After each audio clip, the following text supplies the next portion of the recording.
Good morning, happy Kartik Puja. Good morning. ভোরবেলা ব্লগটা যখন শুরু করেছিলাম তখন বাজে 5টা, জাস্ট সবেমাত্র ঘুম থেকে উঠেছি আর ঘুম ঘুম চোখে কি বলেছি এখন আমি ভিডিওটা দেখলাম, তো সেই কারণে আরও একবার তোমাদেরকে গুড মর্নিং আর হ্যাপি কার্তিক পূজা। আজকে তো কার্তিক পুজো আর আমাদের ননদের মানে আমার ননদের বাড়িতে ফার্স্ট টাইম এবছরে কার্তিক পুজো হবে, তো সেখানে ইনভাইটেড রয়েছি, আমরা সবাই যাব। আর এখন আমি দেখো রেডি হয়ে গেছি, সকাল সকাল একদম স্নান করে নিয়েছি, মানে উঠেই স্নানটা সেরে নিয়েছি। এখন আমি যাব ভূতনাথে পুজো দিতে। আমাদের এখান থেকে ভূতনাথ একদম সামনে, ভূতনাথ মন্দির। বাড়ি থেকে জাস্ট একদম মানে গেটের বাইরে থেকে একদম টোটো হার্ডলি 4 to 5 মিনিটস লাগবে লঞ্চ ঘাট যেতে। ওখান থেকে লঞ্চে করে ওপার হলে পরেই ভূতনাথের মন্দির। অ্যাকচুয়ালি কুট্টুসের জন্য আমি একটা মানসিক করেছিলাম, তো সেটা পূরণ হয়ে গেছে বলে পরপর অনেকগুলো পুজো দিতে হবে অনেকগুলো মন্দিরে। তো আজকে মেবি চেষ্টা করব দুটো মন্দিরে পুজো দেওয়ার, এক হচ্ছে ভূতনাথে যাব আর এক হচ্ছে আমাদের বড়মার মন্দির। তোমরা যারা হাওড়াতে থাকো বা অনেকে হাওড়ার বাইরে থাকেও যারা, তারাও জানো এখানে বড়মার স্নানযাত্রা কতটা জাগ্রত, কত মানে এখানে সবাই। তো সেই বড়মার মন্দিরে যাব পুজো দিতে। তো চলো ঝটপট বেরিয়ে পড়ি। 7:30টায় লঞ্চ রয়েছে, এখন বাজে বোধ হয় 7:20 হয়ে গেছে। 7:30টার লঞ্চটা মনে হয় না পাবো, তাও চেষ্টা করে একবার দেখি। চলো আমার সঙ্গে তোমরাও একটু ভূতনাথ দর্শন করে নেবে।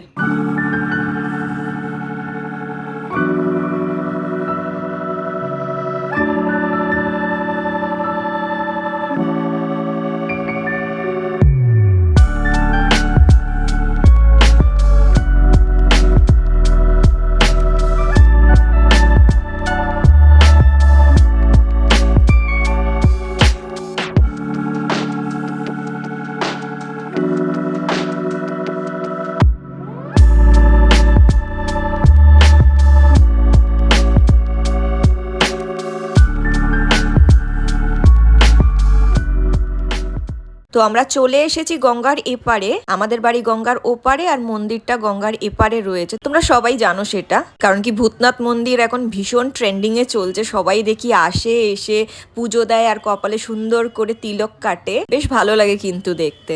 আমারও অনেক দিন ধরে ভীষণ ইচ্ছা ছিল যে যেদিন আমি ভূতনাথ মন্দিরে আসবো পুজো দিতে সেদিনকার আমিও এরকমভাবে তিলক কাটবো কপালে। তো দেখলেই তো কুট্টুসটা কোনোভাবে একটা ফোঁটাও পড়তে চাইলো না টিপের, অরি পরে নিল আর এবার আমাকেও পরিয়ে দিচ্ছে। আমি তো ফার্স্ট টাইম পড়ছি, মাঝে একবার কিন্তু কুট্টুস আর অরি ভূতনাথ মন্দিরে এসেছিল, সেদিন আমিও ওদের সাথে এসেছিলাম। অ্যাকচুয়ালি দীপাদের বাড়ি থেকে আমরা ফিরছিলাম, আমি আর কুট্টুস ভোরবেলার দিকে। তো অরি আমাদেরকে রিসিভ করতে এসেছিল যখন, ও একদম প্রিপেয়ার হয়েই এসেছিল যে ভূতনাথ মন্দিরে পুজো দেবে। সেদিন না আমার জামা কাপড় মন্দিরে ঢোকার মতন পরিষ্কার পরিচ্ছন্ন ছিল না, সেই কারণে আমি আর মন্দিরের ভেতরে যাইনি, মন্দিরের গেটের বাইরেই আমি ওদের জন্য ওয়েট করছিলাম। তো ওই দিনই ফার্স্ট টাইম অরি আর কুট্টুস পুজো দিয়েছিল, বাট আমার কপালে সেদিনকার আর মন্দিরের ভেতরে ঢোকার মতন মানে ভাগ্য হয়নি। আজ আমি আরো ভালো করে একটা জিনিস বুঝতে পারলাম, সেটা হলো সঠিক সময়ের আগে কিন্তু কোনো জিনিসকে পাওয়া যায় না। যখন আমরা ভীষণভাবে কোনো একটা জিনিসকে পেতে চাই সেটার কিন্তু একটা পার্টিকুলার সময় রয়েছে, সেই সময়টা যতক্ষণ না হবে আমরা কিন্তু সেই জিনিসটাকে কোনোভাবেই পেতে পারি না। এই যে যেমন ধরো আমার 8 বছর হয়ে গেল বিয়ে, এই নভেম্বরে 30 তারিখ আসলে আমার 8 বছর কমপ্লিট হবে। আর বিভিন্ন কারণে অকারণে কিন্তু আমরা গঙ্গার এপারে মানে আহিরিটোলার দিকে এসেছি, কিন্তু আজ অবধি কোনোদিন না ভূতনাথ মন্দিরের সামনে পৌঁছতে পারিনি। মন্দিরের ভেতরে ঢোকা তো দূর কি বাত, আর আমার কথা তো ছেড়েই দাও, আমার নয় 8 বছর হয়েছে এই হাওড়া এলাকায় এসেছি। বাট যদি অরির কথা ধরি, আমি অরি তো মানে জন্মকর্ম সবকিছু ওর এখানেই হাওড়াতে, বাট দেখো আজ অবধি কিন্তু ওর এই মন্দিরে আসার সুযোগ হয়নি। কি অদ্ভুত তাই না? পুজো হয়ে গেছে আমাদের, খুব ভালো করে পুজো দিয়েছি, খুব বেশি ভিড় ছিল না। আর এই যে এখন ব্যাগ নিয়ে এসেছি, একবারে কুট্টুসকে স্কুলে দিয়ে আসবো। না স্কুলে যাবে তো,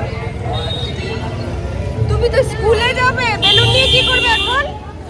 কিচ্ছু এখন ওই যে ওইটা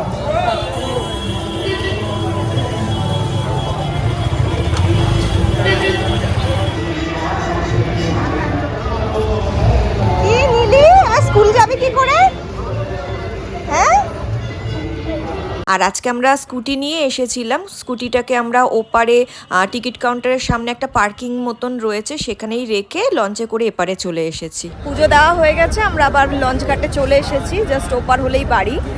আর পুজো আজকে বেশ ফাঁকা ফাঁকা ছিল একদম, যেরকম দেখি আর কি ইউটিউব বা মানে যখন এখান থেকে পাস করি তখনও যাই যখন, প্রচুর ভিড় থাকে, কিন্তু আজকে একদমই ফাঁকা ছিল। এবার আমরা যাচ্ছি বড়মার মন্দিরে, কারণ এখন 8:25 হয়েছে, টাইম রয়েছে হাতে। কুট্টুসের স্কুলে 9টা থেকে 9:10-এর মধ্যে ঢোকাতে হবে, তো সেই কারণে পুজোটা দিয়ে বড়মার মন্দিরে তারপর কুট্টুসকে স্কুলে ছাড়ব। আমরা এবার পৌঁছে গেছি বড়মার মন্দিরে, আর রাস্তায় যেহেতু একটু জল পড়ে রয়েছে, তো সেই কারণে কুট্টুসটা কিছুতেই জুতো খুলতে চাইছে না। এই দোকানগুলোর মধ্যেই তো আমরা জুতোটা খুলে রেখে মন্দিরে যাই, তো কিছুতেই জুতো খুলতে চাইছে না, সেই দেখে দিদি হাসছে। তো যাই হোক, তোমাদেরকে বলি কুট্টুসের জন্য আমি যে মানত করেছিলাম, সেই মানতের জন্য প্রথম যেই মন্দিরে আমি মানে মানতটা করেছিলাম সেটা হচ্ছে এই মন্দির, বড়মার মন্দির। সবাই বলে ভীষণ জাগ্রত, বড়মার কাছে কেউ কিছু দুহাত জোর করে চাইলে পরে তিনি নিরাশ করেন না। তো আমিও কুট্টুসের জন্য একটা প্রার্থনা করেছিলাম, বলছি না কি প্রার্থনা করেছিলাম, যদিও মানত পূরণ হয়ে গেছে, বাট স্টিল কিছু জিনিস একটু মানে নিজের করে রাখাটাই ভালো লাগে, ভালো দেখায়। এখনো যদিও 3খানা মন্দিরে পুজো দেওয়া বাকি রয়েছে, তার মধ্যে একটা মন্দির আমাদের বাড়ির ওই দিকে, এছাড়াও এখানে একটা বড় বাবার মন্দির, আর আমাদের বাড়ির পাঁচুগোপালের কাছে আমার মানত ছিল, তো সেগুলোকেও খুব তাড়াতাড়ি দিয়ে দিতে হবে। চলে এসেছি কুট্টুসের স্কুলে ছাড়তে 9টা 1 বাজে, অনেক টাইম রয়েছে, তাই না কুট্টুস? হ্যাঁ, সব কিছু হয়ে গেল সময় মতন, স্কুলেও চলে এসেছি। তারপর কুট্টুসকে স্কুল থেকে নিয়ে পিপি বাড়ি চলে যাব, তাই তো? বাড়ি চলে এসেছি, 10-15 মিনিট আগেই এসেছি, এখন 9:30 বাজে। নিচে একটু গল্প করছিলাম, প্রসাদগুলো দিলাম, গল্প করলাম, উপরে আসলাম। আবার কুট্টুসের খাবারটা একটু রেডি করে রাখলাম, কারণ কি তোমাদেরকে তো বললাম ননদের বাড়িতে আজকে কার্তিক পুজো, তো ওখানে যাব, আর কিছুক্ষণ বাদেই যাব। কুট্টুসের স্কুল ছুটি হবে 11:30টায়, তো কুট্টুসকে ওখান থেকে মানে স্কুল থেকে ডিরেক্ট অরি নিয়ে চলে আসবে, ওই স্কুলের থেকে কাছেই ওদের বাড়ি। তো আমি আগে মানে আমাকে আগে ওখানে ছেড়ে দিয়ে আসবে, মাসিও যাবে। ওখান থেকে নিয়ে এসে বাড়িতে আর মানে আবার রান্নার প্রিপারেশন না করতে সমস্ত কিছু রেডি করে রেখে গেছি। আজকে ওই ফেনা ভাত খাইয়ে দেবো, মুসুরির ডাল, আলু, তারপরে একটু সবজি আর চাল দিয়ে প্রেশার কুকারে সিটি লাগিয়ে দিই, ওটাও খেতে খুব ভালোবাসে। আর নামিয়ে একটু বেশি করে ঘি দিয়ে দিই গরম গরম ভাতের মধ্যে, তো খেতে ওটা অনেক ভালোবাসে, পটেটো ভাত বলে ওটাকে। আর এখন আমি ফ্রেশগুলো হব, কুট্টুসের জামা কাপড় কয়েকটা রয়েছে, ওটা একটু কেচে নেবো। 9:30 বাজে, এখন আমাদের হাতে 1 ঘন্টার মতন সময় আছে, 10:30 পৌনে 11টা নাগাদ আমরা ওদের বাড়িতে মেবি যাব। তো চলো ঝটপট করে হাতের কাজগুলো সেরে নিই, ফ্রেশ হয়ে নিই। আমি রেডি হয়ে গেছি, আর আজকে আমি পরেছি শাড়ি।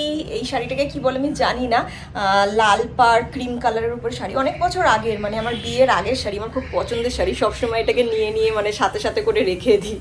তো যাই হোক, এখন বাজে 10:40-45 এরকম কিছু হবে। তো এখন আমরা যাচ্ছি ওই বাড়ি, মা ওরাও ইনভাইটেড রয়েছে, মা বাবা বিকেলে আসবে।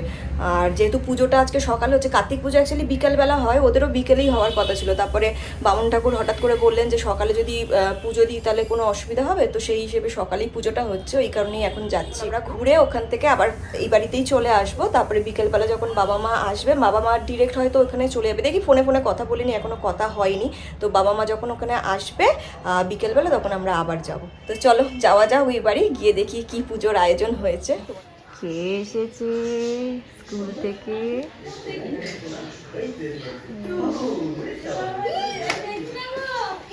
বুঝু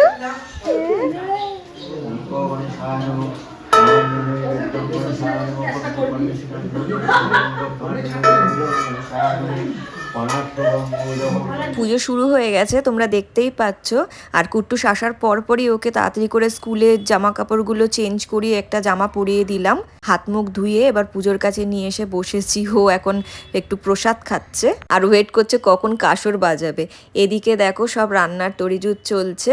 যিনি লুচি বেলছেন দেখছো, উনি হলেন আমার ননদের ছোট মামি, তার পাশেই রয়েছে আমার ননদের শ্বশুর মশাই, আর যিনি আটা মাখছেন উনি হলেন আমার ননদের শাশুড়ি। আর তোমরা যারা আমার ব্লগ নিয়মিত দেখো তারা জানবে নিশ্চয়ই, ও হলো আমার নন্দাই সুব্রত।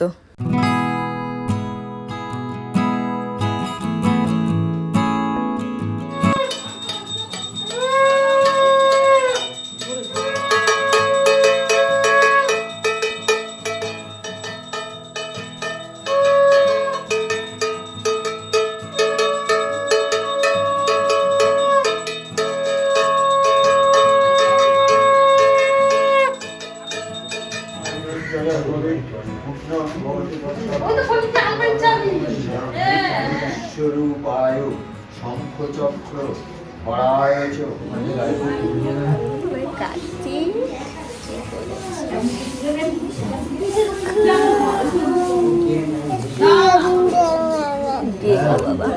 কুট্টুস যেহেতু স্কুল থেকে এসেছে তো গরম গরম লুচি ভেজে দিল যেটি খাইয়ে দিচ্ছি। আজকে খাবারে কি রয়েছে দেখাই। লুচি আছে, ছোলা রয়েছে, চানা মশলা যাকে বলে, এটা ফুলকপি আলুর তরকারি দম হয়েছে, মানে ফুলকপি আলুর দম, আর চাটনি রয়েছে, পাঁপড় রয়েছে।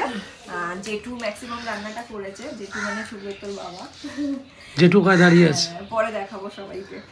আর জেঠিমা এটা ভাজলো লুচিটা, একদম সুন্দর, একদম গরম গরম লুচিটা ছিল, খাওয়াতে খাওয়াতে ঠান্ডা হয়ে গেছে। ভালো হয়েছে। লুচির নাম শুনলে তো এক ডোক জল এক্সট্রা খায়। কিরকম টেস্ট, কিরকম হয়েছে, কিরকম টেস্ট হয়েছে? জোরে বলো। ভালো হয়েছে। ভালো হয়েছে। লুচি শুনেছে দৌড়ে গেছে। লুচি কোথায়? লুচি। আর এই ড্রেসটা সুব্রত ওরাই দিয়েছিল লাস্ট ইয়ার পুজোতে, তো পরানো হয়নি, আজকের জন্যই হয়তো এটা ওয়েট করেছিল, আজকেই পরালাম। ও সব জানে। আমরা এখন এসেছি কামরাঙ্গা গাছ দেখতে। ওরে বাবা রে, এগুলো কি মানে এরকমই থাকবে নাকি আরো বাড়বে? না, আরো বড় হবে। এগুলো পেকে গেছে। দেখছো, দেখো এই গাছের মানে কামরাঙ্গা খুব নাম করা। ও বাবা কি সুন্দর লাগছে, খুব মিষ্টি, নুন ছাড়াই খাওয়া যায় এখানে। এখানে এক থাক হয়ে রয়েছে, দারুণ। হ্যাঁ, এখানে ও এইখানে আবার বসার সিট রয়েছে। কুট্টুস জলে ডুবে যাবি একদম। এই যে জেঠুর কথা বলছিলাম, জেঠু আজকে রান্নাগুলো করেছে, ভালো হয়েছে, বাচ্চাদের জন্য একদম ঠিকঠাক, ঝাল নেই বেশি। হ্যাঁ, এই খুলে দিস না। এই দেখ, পিপির যখন বিয়ে হয়েছিল আমরা সকালবেলা ছাড়তে এসেছিলাম যখন, তখন এরকম টেবিল পাতা ছিল, খেয়েছিলাম আমরা। বার্ডস দেখেছো?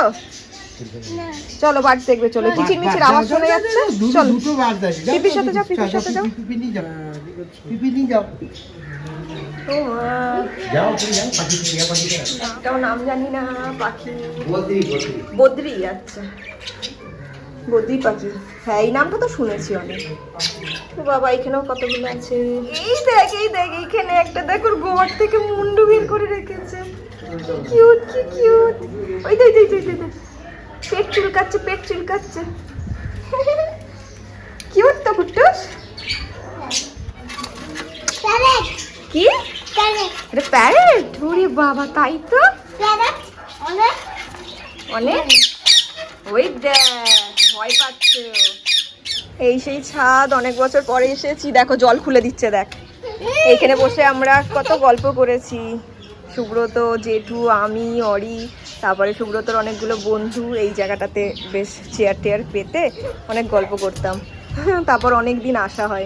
ভালো লাগছে ছাদটা। হ্যাঁ হ্যাঁ, নাচো নাচো, জল খুলবে না কিন্তু। হ্যাঁ, এটা ইতু পুজোর ঘট, ওদের ইতু পুজো হয়, ইতু পুজো করে।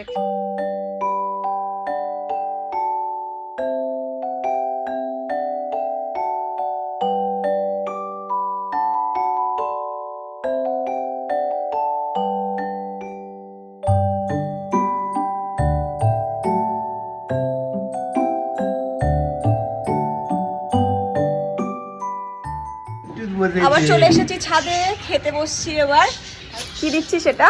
লুচি। লুচি বলবি কি কি দিচ্ছিস, ঠিক আছে?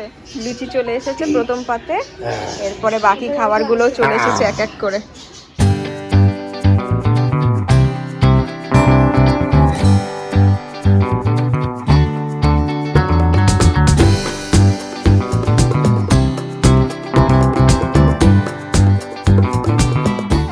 দেখিয়ে দিচ্ছি ছোলার, মানে কাবলি ছোলা, এটা হচ্ছে আলুর দম, আর এটা ফুলকপির রোস্ট, আর এটা হচ্ছে আমার পতিদেব।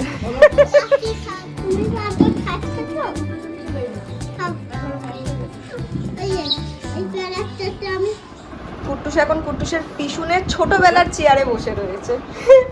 সুব্রতর এটা ছোটবেলার চেয়ার নাকি, দেখেছিস? কার চেয়ারে বসেছিস? জোরে বলো। পিছনের চেয়ারে। মাসি আসছি, মাসি থাকবে এখন। আমরা যেহেতু বিকেলে আবার আসবো, তো মাসি এখন থাকছে, আমরা এখন বাড়ি যাচ্ছি, তাই তো? হ্যাঁ সুভাষগ্রাম না বাবা, সুভাষগ্রাম বিকেলে যাবো, এখন হাওড়ার বাড়িতেই যাচ্ছি। তুমি একটু ঘুমু করে নেবে, বিকেলবেলা যখন দাদানোরা আসবে তখন আসবো আবার আমরা, ঠিক আছে চলো।